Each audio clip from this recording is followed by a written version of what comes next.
Masters ಎಲ್ಲ ಆತ್ಮ ಬಂಧುಗಳಿಗೂ ನಮಸ್ಕಾರ.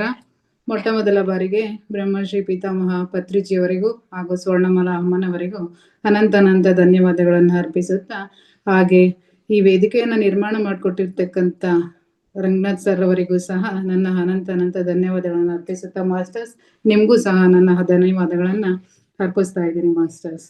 ಈ ದಿನ ನಾನು ತಗೊಂಡಿರೋಂಥ ಸಬ್ಜೆಕ್ಟು ಆಳವಾದ ಧ್ಯಾನಕ್ಕಾಗಿ 3 ತತ್ವಗಳನ್ನು ಕಲಿಯಿರಿ ಅನ್ನೋದು ಮಾಸ್ಟರ್ಸ್. ಅಂದ್ರೆ ಇದು ಎಲ್ಲ ಗುರುಜಿ ಹೇಳ್ಕೊಟ್ಟಿರ್ತಕ್ಕಂಥದ್ದೇ ಶಾರ್ಟ್ ವಿಡಿಯೋಸ್ ಮಾಸ್ಟರ್ಸ್. ಇದು ಗುರುಜಿ ಹೇಳಿದ್ದಾರೆ, ಆ ಬೆಳಗಿನ ಕ್ಲಾಸಲ್ಲಿ ಏನ್ ಕೊಟ್ಟಿದಾರ ಅದನ್ನೇ ಮರುಮನನ ಮಾಡೋದಕ್ಕೆ ಶಾರ್ಟ್ ವಿಡಿಯೋಸ್ ಅನ್ನ ಎಲ್ಲ ಕ್ಲಾಸಲ್ಲೂ ನೀವು ಅದನ್ನೇ ಮರುಮನನ ಮಾಡೋದಕ್ಕೆ ತಗೋಬೇಕು ಅಂತ ಹೇಳಿದ್ದಾರೆ. ಇದು ಗುರುಜಿ ಬೆಳಗಿನ ಕ್ಲಾಸಲ್ಲಿ ಕೊಟ್ಟಿದ್ದಾರೆ, ಅದನ್ನೇ ನಾವು ಮತ್ತೆ ಮರುಮನನ ಮಾಡೋದಕ್ಕೋಸ್ಕರ ಅಂತ ಅದನ್ನೇ ಮತ್ತೆ ಮರುಮನನ ಮಾಡ್ತಾ ಇದೀವಿ ಮಾಸ್ಟರ್ಸ್. ಅಂದ್ರೆ ಆಳವಾದ ಧ್ಯಾನಕ್ಕಾಗಿ 3 ತತ್ವಗಳನ್ನು ಕಲಿಯಿರಿ ಅನ್ನೋದು ಈ ಟಾಪಿಕ್ ಮಾಸ್ಟರ್ಸ್. ಈಗ ನಾವು ಧ್ಯಾನಕ್ಕೆ ಸಂಬಂಧಿಸಿದ 3 ಸೂತ್ರಗಳನ್ನ ಹೇಳಲಿಕ್ಕೆ ನಾನು ಇಷ್ಟಪಡ್ತೇನೆ ಮಾಸ್ಟರ್ಸ್. ಈ 3 ಸಹ ಓಶೋರವರ ಕಾನ್ಸೆಪ್ಟ್ ಮಾಸ್ಟರ್ಸ್. ಇದು ಅಂದ್ರೆ ಓಶೋರವರು ಹೇಳಿರ್ತಕ್ಕಂಥದ್ದು. ಈ ಆಳವಾದ ಧ್ಯಾನಕ್ಕಾಗಿ 3 ತತ್ವಗಳನ್ನ ಓಶೋರವರ ಕಾನ್ಸೆಪ್ಟ್ ಮಾಸ್ಟರ್ಸ್. ಇದು ಈ 3 ಪ್ರಿನ್ಸಿಪಲ್ಸ್ ಗಳನ್ನ ನಾವು ಫಾಲೋ ಮಾಡಿದ್ರೆ ಆಳವಾದ ಧ್ಯಾನಕ್ಕೆ ನಾವು ಹೋಗ್ಬೋದು ಮಾಸ್ಟರ್ಸ್. ಅದೇ ತರ ಒಂದು ಏನಪ್ಪಾ ಅಂತಂದ್ರೆ, ನಾವು ಶ್ವಾಸವನ್ನ ಗಮನಿಸಬೇಕು.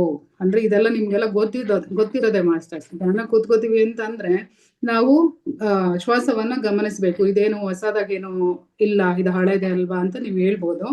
ಅಂದ್ರೆ ಶ್ವಾಸವನ್ನ ನಾವು ಯಾವ ತರ ಗಮನಿಸ್ಬೇಕು ಅಂದ್ರೆ, ನಾವೀಗ ಧ್ಯಾನದಲ್ಲಿ ಕೂತ್ಕೊಂಡಿದೀವಿ ಅಲ್ವಾ, ಧ್ಯಾನಕ್ಕೆ ಯಾವ ತರ ಕೂತ್ಕೊಂಡಿದೀವಿ, ಸುಖಾಸನದಲ್ಲಿ ಕೂತ್ಕೊಂಡಿದೀವಿ.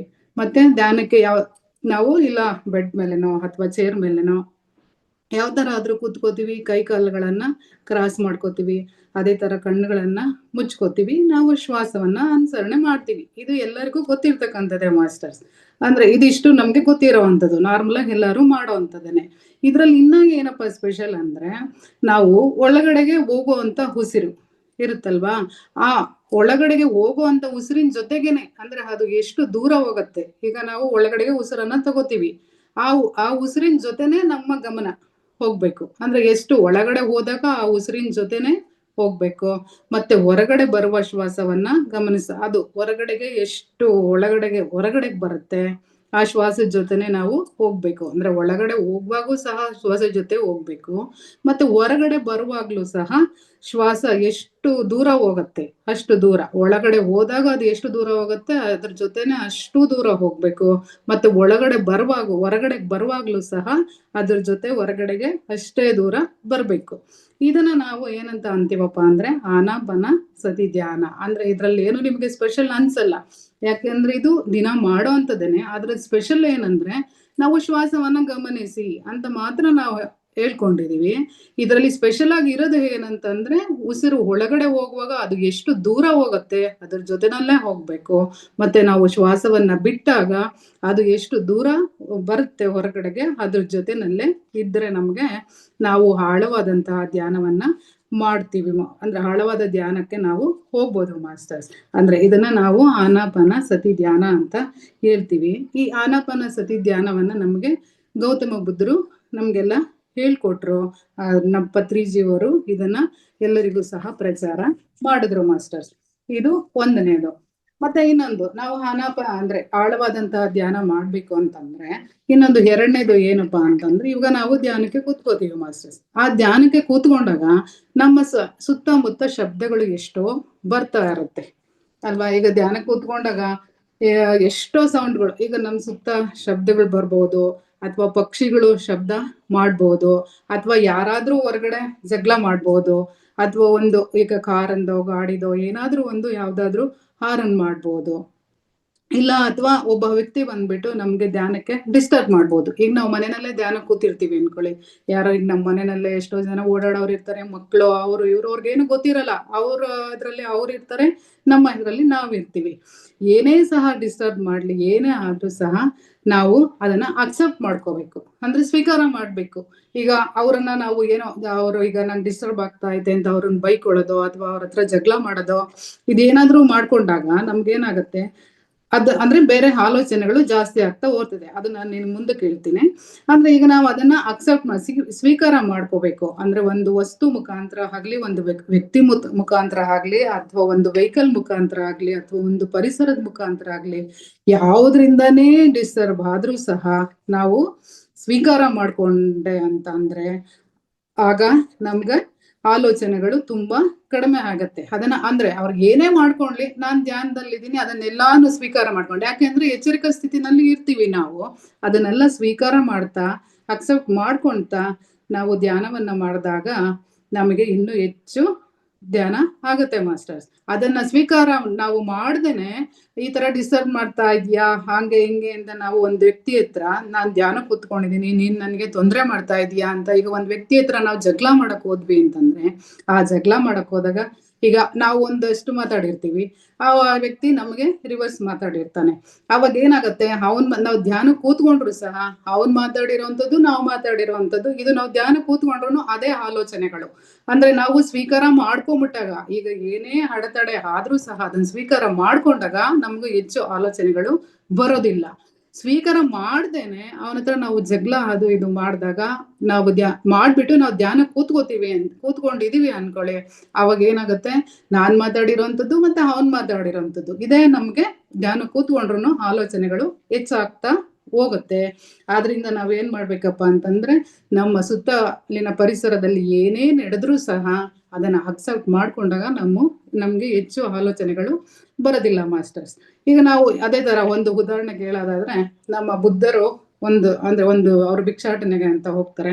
ಆ ಭಿಕ್ಷಾಟನೆಗೆ ಹೋದಾಗ ಒಂದು ಹೆಂಗ್ಸ ಇವ್ರನ್ನ ಭಿಕ್ಷೆ ಬಿಡೋದಕ್ಕೆ ಹೋದಾಗ ತುಂಬಾ ಬೈತಾ ಇರ್ತಾರೆ. ಅಂದ್ರೆ ಏನು, ನೀನ್ ಏನಕ್ಕೆ ಭಿಕ್ಷೆ ಬಿಡಕ್ ಬಂದಿದ್ಯಾ, ನಿನ್ಗದೆ ಈಗ ನಾವು ನಾರ್ಮಲ್ ಆಗಿ ಎಲ್ಲಾರು ಹೇಳೋದಿದೆ, ನಿನ್ ಕೈ ಚೆನ್ನಾಗೈತಲ್ಲ, ಕಾಲ್ ಚೆನ್ನಾಗೈತಲ್ಲ, ದುಡಿಬೋದಲ್ವಾ, ತಿನ್ಬೋದಲ್ವಾ, ಈ ತರ ಎಲ್ಲ ನಾವುನು ಅದೇ ತರ ಹೆಂಗ್ಸು ಬೈತಾ ಇರ್ತಾರೆ. ಆದ್ರೆ ಅಲ್ಲಿ ಬುದ್ಧ ಭಗವಾನ್ರು ಅವ್ರಿಗೆ ಏನೂ ಸಹ ರಿಯಾಕ್ಟ್ ಮಾಡೋದಿಲ್ಲ ಮಾಸ್ಟರ್ಸ್, ಏನು ಮಾಡಲ್ಲ. ಅವ್ರ ಬಾಡಿಗೆ ಅವ್ರು ಇರ್ತಾರೆ. ಅವಾಗ ಅವರ ಶಿಷ್ಯರು ಅವರನ್ನ ಕೇಳ್ತಾರೆ, ಮಾಸ್ಟರ್ಸ್ ಯಾಕೆ ಗುರುಗಳೇ ನೀವು ಆ ಹೆಂಗ್ಸು ಅಷ್ಟು ಬೈತಾ ಇದ್ರು ಸಹ ನೀವೇನು ಅವ್ರಿಗೆ ರಿಯಾಕ್ಟ್ ಮಾಡ್ಲೇ ಇಲ್ವಲ್ಲ, ಯಾಕೆ ಅಂತ ಆ ಶಿಷ್ಯರು ಬುದ್ಧರನ್ನ ಕೇಳ್ತಾರೆ. ಆಗ ಅವರು ಬುದ್ಧ ಭಗವಾನ್ರು ಹೇಳ್ತಾರೆ, ಅವರು ಆ ಹೆಂಗ್ಸು ಹೇಳಿದ್ದನ್ನ ನಾನೇನು ನನ್ನ ಒಳಗೆ ತಗೊಂಡೇ ಇಲ್ಲ, ಅದಕ್ಕಾಗಿ ಅಂದ್ರೆ ನಾನು ಅದನ್ನ ತಗೊಂಡೇ ಇಲ್ಲ ಅಂದ್ಮೇಲೆ ನನ್ಗೆ ಆಲೋಚನೆಗಳಾಗ್ಲಿ, ನಾನು ರಿಯಾಕ್ಟ್ ಮಾಡೋದಾಗ್ಲಿ ಅಂದ್ರೆ ನಾನು ಮನ್ಸಿಗೆ ತಗೊಂಡೇ ಇಲ್ಲ, ನಾನ್ ಏನಕ್ಕೆ ಅವ್ರಿಗೆ ರಿಯಾಕ್ಟ್ ಮಾಡ್ಬೇಕು, ಆ ಹೆಂಗ್ಸು ಏನಾದ್ರೂ ಬೈಕೊಂಡ್ಲಿ ನಾನು ಅದನ್ನ ಒಳಗ್ ತಗೊಂಡಿಲ್ಲ, ಆದ್ರಿಂದ ನನ್ಗೆ ರಿಯಾಕ್ಟ್ ಮಾಡುವಂತ ಅವಶ್ಯಕತೆ ಇಲ್ಲ.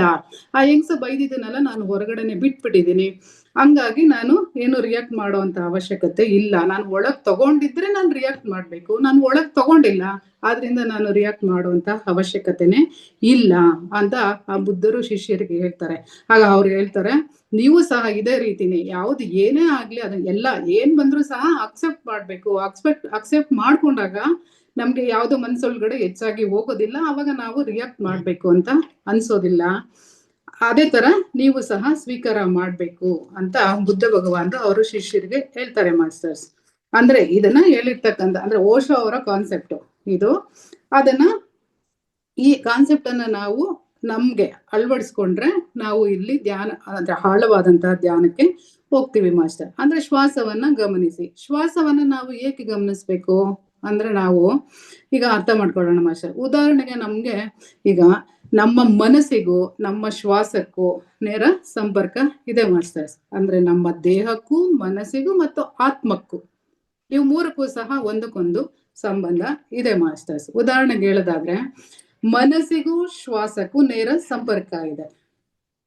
ಅಂದ್ರೆ ಈಗ ನಮ್ಮ ಮನಸ್ಸಿಗೂ ನಮ್ಮ ಆತ್ಮಕ್ಕೂ ಎರಡಕ್ಕೂ ನೇರವಾದಂತ ಸಂಪರ್ಕ ಇದೆ ಮಾಸ್ಟರ್. ಈಗ ಉದಾಹರಣೆಗೆ ನಾವು ರನ್ನಿಂಗ್ ಮಾಡ್ತಾ ಇರ್ತೀವಿ, ಆಗ ಏನಾಗತ್ತೆ, ಶ್ವಾಸ ಹೆಚ್ಚಾಗತ್ತೆ. ಅದೇ ತರ ಲೈಂಗಿಕ ಕ್ರಿಯೆಯಲ್ಲಿ ನಾವು ತೊಡಗಿಸ್ಕೊಂಡಾಗೂ ಸಹ ನಮ್ಮ ಶ್ವಾಸ ಹೆಚ್ಚಾಗತ್ತೆ. ಹಾಗೆ ಈಗ ವಾಕಿಂಗ್ ಮಾಡ್ಬೇಕಾದ್ರೆ ಶ್ವಾಸ ಅಂದ್ರೆ ಚೇಂಜ್ ಆಗುತ್ತೆ. ನಾವು ಯಾವ ತರ ರನ್ನಿಂಗ್ ಮಾಡ್ತೀವಿ, ಒಟ್ನಲ್ಲಿ ಒಂದು ಕ್ರಿಯೆಯಿಂದ ಇನ್ನೊಂದು ಕ್ರಿಯೆಗೆ ಹೋದಾಗ ನಮ್ಮ ಶ್ವಾಸದಲ್ಲಿ ವ್ಯತ್ಯಾಸ ಚೇಂಜಸ್ ಆಗ್ತಾ ಇರ್ತದೆ. ಈಗ ನಾವು ಓದ್ತಾ ಇರಬೇಕಾದ್ರೆ ಒಂಥರ ಇರುತ್ತೆ, ಮತ್ತೆ ಅಂದ್ರೆ ಒಂದರಿಂದ ಒಂದು, ಈಗ ನಾವು ವಾಕಿಂಗ್ ಮಾಡ್ಬೇಕಾದ್ರೆ ಒಂಥರ ಶ್ವಾಸ ಇರುತ್ತೆ, ಲೈಂಗಿಕ ಕ್ರಿಯೆಯಲ್ಲಿ ಒಂಥರ ಶ್ವಾಸ ಇರುತ್ತೆ, ನಾವು ಓದ್ಬೇಕಾದ್ರೆ ಒಂಥರ ಶ್ವಾಸ ಇರುತ್ತೆ. ವಾಕಿಂಗ್ ಮಾಡ್ಬೇಕಾದ್ರೆ ಅಂದ್ರೆ ಚೇಂಜಸ್ ಆಗ್ತಾ ಇರುತ್ತೆ ಮಾಸ್ಟರ್ಸ್. ಅದೇ ತರ ನಾವು ಧ್ಯಾನ ಮಾಡುವಾಗ್ಲೂ ಸಹ ನಮ್ಮ ಶ್ವಾಸ ಚೇಂಜ್ ಆಗ್ತಾ ಇರುತ್ತೆ ಮಾಸ್ಟರ್ಸ್. ಈಗ ನಾವು ಧ್ಯಾನ ಮಾಡ್ಬೇಕು, ಅದೇ ತರ ಚೇಂಜ್ ಆಗ್ತಾ ಇರುತ್ತೆ. ನಾವು ನಮ್ಮ ಯೋಚನೆಗಳು ಹಾಗೇನೆ ಸಹ ವ್ಯತ್ಯಾಸ ಆಗ್ತಾ ಇರುತ್ತೆ. ಈಗ ನಮ್ಮ ಶ್ವಾಸದಲ್ಲಿ ಏನೇನ್ ಚೇಂಜಸ್ ಆಗ್ತಾ ಇರುತ್ತೋ ಅದೇ ತರ ಸಹ ನಮ್ಮ ಶ್ವಾಸದಲ್ಲೂ ಸಹ ವ್ಯತ್ಯಾಸಗಳು ಆಗ್ತಾ ಇರುತ್ತೆ. ಅಂದ್ರೆ ಈಗ ನಮ್ಮ ಮನೋಸ್ಥಿತಿ ಹೇಗೆ ಚೇಂಜ್ ಆಗ್ತಾ ಇರುತ್ತೋ ಅದೇ ತರ ನಮ್ಮ ಶ್ವಾಸನೂ ಕೂಡ ಚೇಂಜ್ ಆಗ್ತಾ ಇರುತ್ತೆ. ಇದೇ ತರ ಈಗ ಶ್ವಾಸ ಝೀರೋ ಅಂದ್ರೆ ಈಗ ನಾವು ಧ್ಯಾನದಲ್ಲಿ ಕೂತ್ಕೊಂಡಾಗ ನಮ್ಗೆ ಝೀರೋ ಥಾಟ್ಗೆ ನಾವು ಹೋಗ್ಬೇಕು ಅನ್ನೋದು ಒಂದು. ಧ್ಯಾನದಲ್ಲಿ ಝೀರೋ ಆದಾಗ ಅಂದ್ರೆ ಶ್ವಾಸ ಇಲ್ಲದಾಗ ನಮ್ಮ ಅಂದ್ರೆ ಝೀರೋ ಆದಾಗ ನಮ್ಮ ಜೀವ ಇಲ್ಲ ಅಂತ ಅರ್ಥ. ಅಂದ್ರೆ ಶ್ವಾಸ ಫುಲ್ ಝೀರೋ ಆಗಿದೆ ಅಂತಾಗ ಶ್ವಾಸ ಇಲ್ಲ ಅಂದ್ರೆ ನಾವು ಅದಕ್ಕೆ ಏನಂತ ಹೇಳ್ತೀವಿ, ಶವ. ಅಂದ್ರೆ ಅಲ್ಲಿ ಆತ್ಮ ಅನ್ನೋದ್ರೆ ಶ್ವಾಸ ಅನ್ನೋದು ಫುಲ್ ಝೀರೋ ಆಗಿರುತ್ತೆ. ಅದಕ್ಕೆ ನಾವು ಏನಂತ ಹೇಳ್ತೀವಪ್ಪ ಅಂತಂದ್ರೆ ಅಂದ್ರೆ ಪರ್ಮನೆಂಟ್ ಆಗಿ ಶ್ವಾಸ ಇರೋದೇ ಇಲ್ಲ. ಅದಕ್ಕೆ ನಾವು ಶವ ಅಂದ್ರೆ ಸಾವು ಆಗೈತೆ ಅಂತ ಹೇಳ್ತೀವಿ. ಇಲ್ಲಿ ಅದೇ ರೀತಿಯಾಗಿ ನಾವು ಶ್ವಾಸವನ್ನ ಗಮನಿಸುತ್ತಿದ್ದಾಗ ಝೀರೋ ಆಗಿದೆ ಅಂದಾಗ ಅಲ್ಲಿ ಸಾವಾಗಿರುತ್ತೆ. ನಾವು ಶ್ವಾಸವನ್ನ ಗಮನಿಸ್ತಾ ಇರ್ತೀವಿ ಅಂದ್ರೆ ನಿಧಾನವಾಗಿ ನಮ್ಮ ಶ್ವಾಸ ಆಗ್ತಾ ಇರುತ್ತೆ.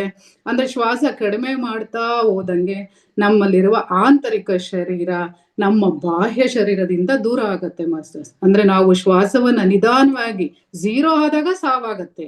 ಇದು ಝೀರೋ ಆಗಿರಲ್ಲ. ಶ್ವಾಸವನ್ನ ನಿಧಾನವಾಗಿ ನಾವು ಗಮನಿಸ್ತಾ ಹೋದಾಗ ನಮ್ಮ ಆಂತರಿಕ ಶರೀರ ನಮ್ಮ ಬಾಹ್ಯ ಶರೀರದಿಂದ ದೂರ ಆಗುತ್ತಾ ಹೋಗುತ್ತೆ ಮಾಸ್ಟರ್. ಅಂದ್ರೆ ಝೀರೋ ಆಗಿರಲ್ಲ, ಅಲ್ಲಿ ಝೀರೋ ಆಗಿದ್ರೆ ಸಾವಾಗಿರುತ್ತೆ. ಆದ್ರೆ ಇಲ್ಲಿ ಝೀರೋ ಆಗಿರಲ್ಲ. ನಿಧಾನವಾಗಿ ನಾವು ಶ್ವಾಸವನ್ನ ಮಾಡಿದಾಗ ನಮ್ಮ ಆಂತರಿಕ ಶರೀರ ನಮ್ಮ ಬಾಹ್ಯ ಶರೀರದಿಂದ ದೂರ ಆಗತ್ತಾ ಹೋಗುತ್ತೆ ಮಾಸ್ಟರ್ಸ್. ಶ್ವಾಸ ನಡೀತಾ ಇರುತ್ತೆ ಇಲ್ಲಿ, ಅಂದ್ರೆ ನಿಧಾನವಾಗಿರುತ್ತೆ ಅಷ್ಟೇನೆ. ಅದು ಝೀರೋ ಆದ್ರೆ ನಾವು ಸಾವು ಅಂತೀವಿ. ಇದು ನಿಧಾನವಾಗಿ ತುಂಬಾ ಕಡಿಮೆ ಶ್ವಾಸ ಆಡ್ತಾ ಇರುವಾಗ ನಮ್ಮ ಆಂತರಿಕ ಶರೀರ ಬಾಹ್ಯ ಶರೀರದಿಂದ ದೂರ ಆಗತ್ತೆ.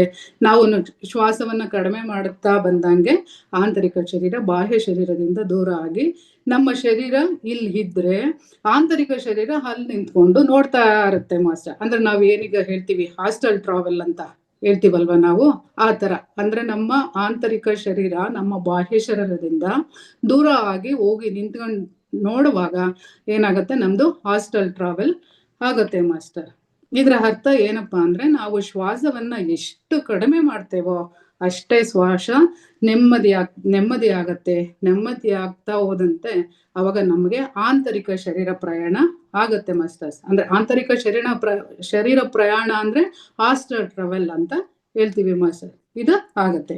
ಮತ್ತೆ ಮೂರನೇದು ಏನಪ್ಪಾ ಅಂತಂದ್ರ ನಾನು ಯಾರು, ನಾನು ಇಲ್ಲಿಗೆ ಏತಕ್ಕೆ ಬಂದಿದ್ದೀನಿ, ನನ್ನ ಸ್ಥಿತಿ ಏನು, ಈ ಪರಿಸ್ಥಿತಿ ನನ್ನ ಪರಿಸ್ಥಿತಿ ಏನು ಅನ್ನೋದನ್ನ ಈ ಮೂರನ್ನ ನಾವು ಬಿಟ್ಬಿಡ್ಬೇಕು ಮಾಸ್ಟರ್ಸ್.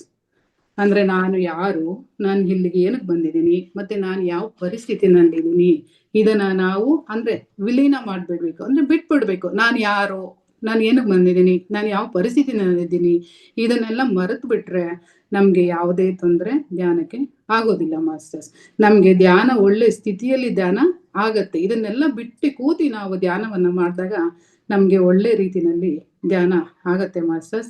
ನಾವು ಮನಸ್ಸನ್ನ ಈ ಸ್ಥಿತಿಯಲ್ಲಿ ಟ್ರೈನಿಂಗ್ ಮಾಡ್ತಾ ಇದ್ರೆ ಮನಸ್ಸು ಪ್ರಶಾಂತ ಆಗತ್ತೆ. ನಾವು ಬೇಗ ಧ್ಯಾನಕ್ಕೆ ಹೋಗ್ಬೋದು ಮಾಸ್ಟರ್ಸ್.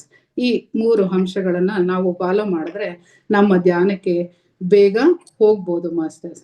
ಈ 3 ಅಂದ್ರೆ ಇದು ಓಶೋ ಅವರ ಕಾನ್ಸೆಪ್ಟ್. ಈ 3 ಅಂಶಗಳನ್ನ ನಾನು ತಿಳಿಸ್ಕೊಟ್ಟಿದ್ದೀನಿ ಮಾಸ್ಟರ್ಸ್. ಇದಿಷ್ಟು ನಾನು ಹೇಳೋದಕ್ಕೆ ಇಲ್ಲಿ ಅವಕಾಶ ಮಾಡಿಕೊಟ್ಟಂತಹ ಮಹಾವತಾರ್ ಫೌಂಡೇಶನ್ ವೇದಿಕೆಗೆ ನನ್ನ ಅನಂತ ಧನ್ಯವಾದಗಳನ್ನ ಅರ್ಪಿಸ್ತಾ ಇದ್ದೀನಿ. Thank you so much master.